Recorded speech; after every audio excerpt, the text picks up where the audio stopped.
Thank you. Man, I've always thought of stand-up as a kind of masochistic activity, but this takes it to a whole other level. I would appreciate it if y'all would laugh because I'm kind of broke right now. But I do wonder sometimes if I'm not a glutton for punishment. I attended my first Catholic Mass this week. Woo! Thank you. My friends tell me I have a lot of material that would work really well in confession. I grew up Unitarian Universalist, and I don't know if you all are familiar with Unitarianism, but it's it's essentially freedom of belief with social responsibility, which means it's really lacking in any kind of structure or sexual abuse, and I had this fascination with Catholicism, and so my friend invited me to come with her to this Mass. And it was fascinating. We got there and immediately she kneels down in prayer and clasps her hands and gets up about 5 minutes later and she's sweating profusely and fanning herself and she looks at me and goes, "I always get so hot when I pray." Apparently God sees her sins, and I was sold because one of my biggest fears is that I will not be seen. When I was little, my mom used to tell me that I was having an invisible day whenever she just didn't want to talk to me. I spent my entire adulthood trying to make up for that. I started doing the stand-up comedy thing, and I bought an Alexa so that somebody will listen to it. I moved into an apartment right across the street from the Russian embassy because I figure someone's watching when I'm walking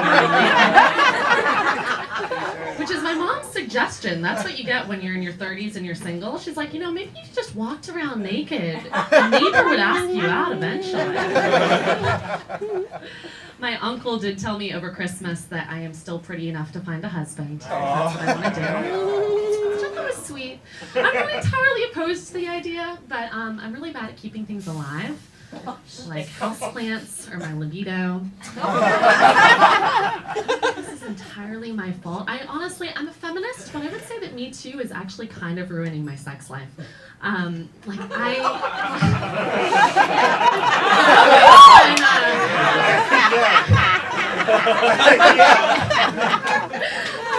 attracted to very confident, almost sort of like sexually aggressive men, and a few years ago they were everywhere. They would come up to me on the street or throw rocks at my window or slip things in my drink, which admittedly was not great. But now it's like we've swung so far the other way. For instance, I was hooking up with this guy and I showed up at his door on Christmas in these cute Christmas pajamas. They were little shorts with pictures of cacti wearing Santa hats and a low-cut t-shirt that said "Define Naughty." And I was like, "Baby, it's cold outside. Please take advantage of me." And he did, consensually. And we were lying there afterwards, and he goes, "I feel really close to you right now." And I'm like, "Oh, you do?" And he goes, "Yeah, you could be my cousin." Which, first of all, not what I was going for. And second of all, he's black. I was trying to give him the benefit of the doubt afterwards. I was like, I think he was trying to appeal to my southern side. I would have loved to have a cousin like him growing up, although I think I would have been a little bit tongue-tied. I mean, when I say black, I don't mean Barack Obama black. I mean graduated from Howard, gorgeous long dreadlocks. Like, what will my grandmother have to say about this black? And true story, the first time we slept together, he literally asked me, "Babe, would you mind grabbing the watermelon from the fridge?" Which felt a little unfair, because I'm the kind of person who can't even order black coffee from a black barista without making things weird. She'd be like, "How do you like your coffee, miss?" And I'm like, "No cream." And she's like, "What about sugar?" I'm like, "No sugar."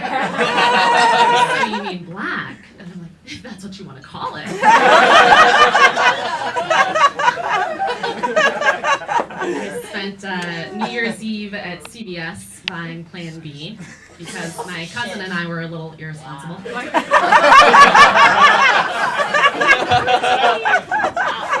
time I bought the morning after pill was actually in France, because France is just kind of one of those countries where those things happen. And if you haven't had the pleasure of purchasing emergency contraception from a French pharmacist, it's actually great. You just go up to the counter, she asks you, "C'était quand vos derniers rapports sexuels?" You say, "This morning." She says, "Are you aware this should not be your primary method of contraception?" And you say, "Oui, madame." And she says, "Was it at least good?" And you're like, And she advises you to take it with a bottle of wine to help with the cramping and the regret. And the whole thing is actually like €5, which is then reimbursed by the national healthcare system. At CVS, I had to interrupt the manager on his smoke break, and I was like, "Excuse me, sir, I'm looking for Plan B," and he goes, "Why? Do you need it?" Yeah, and so he walks me over to the counter where it's displayed prominently between like National Enquirer and Nicorette gum, which just makes you feel great about your life choices. And he goes, "That'll be $60, miss." At which point it just feels like it makes more sense to almost carry this hypothetical child. Like a lot of things in life, I need to wrap this up, but you guys have been great.